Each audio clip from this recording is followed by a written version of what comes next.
Thank you. Feels like open mic night here. I'm doing shtick. Karaoke. Well, thank you very much, Mr. Speaker, and I will be supporting the deal before us. To be quite honest with you, I would have preferred the original deal, which I think is still somewhat in place, with a lot of the private sector financing being a part of it. But I do think this is the best option for the city. I am very hopeful, and that David Asper will be able to accomplish the goals of building the stadium, developing the Polo Park area site lands, as well as meeting all the deadlines that are put forth in this deal. So for me, really what this boils down to, it provides the best option for the City of Winnipeg to get a new stadium while protecting taxpayers for further unnecessary expenses at the current site. We all know the history of this facility. I think it's been open for a very long time, over 40 years. I've been there 38 years. I think Gord's 58. I think it's been around that period of time as well, that it's been around. But overall, it has been a landmark here in the City of Winnipeg. For many years, I remember hearing my dad talk about the first Bomber game where he snuck under a fence to get in the first game. But it has seen a lot of changes over the years. You've seen expansions, you've seen improvements to it, but really it's come a time where we need to make some changes to it. We need to move on. The need for a new stadium has been brought up. We talked about the upgrades that are there. I think the number is around $52 million that is there, and I'd suggest that the $52 million, I mean, quite frankly, that's a huge number to invest if we were to invest in the current stadium site. And I'd argue that investing any sort of money into the existing building right now would be a bad investment of money. Even if the numbers, let's say the numbers aren't 52 million, let's say they're inflated to make the case. Even if it's 20, even if it's $30 million, I would suggest that isn't a good investment in making, just putting lipstick on a pig, I guess, if you will, with the existing stadium.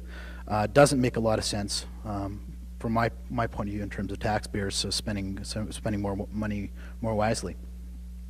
Some have argued that we should have looked at some of the reports. With the Tower report, I think they talked about $8.9 million 3, 4, or 5 years ago.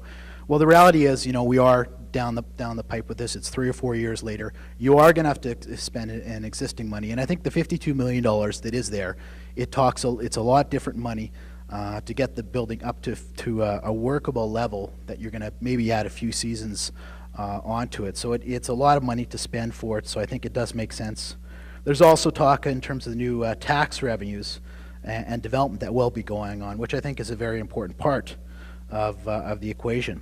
Right now, as I think the mayor had indicated, we're getting zero taxes on the current existing stadium site right now. With the new development that will come online, you're going to see anywhere between 7.1 and probably even higher in terms of some of the tax revenues that are going to come on. You're going to get the Polo Park site land developed. You're also going to get some business taxes are there. So it's a win for the city in respect to getting the Polo Park site developed, as well as you're getting a new stadium. There's been a topic that we've talked about in terms, I think they're referring to it as the insurance policy.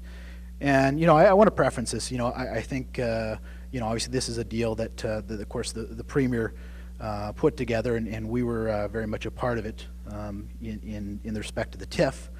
I'd like to see the first option go ahead, but if there is the TIF that does come online, I think it's something that can get the money back. I guess the part that I'm more comfortable with is that the money wouldn't have been there to begin with. So if we are going to develop it, it's not money that we're taking away from existing services and programs that's there. It's stuff that would come online later on down the line. And that money wouldn't have been there if we're not developing it. So with that, I do think it makes some sense. The TIF also has a schedule for repayment for taxpayers.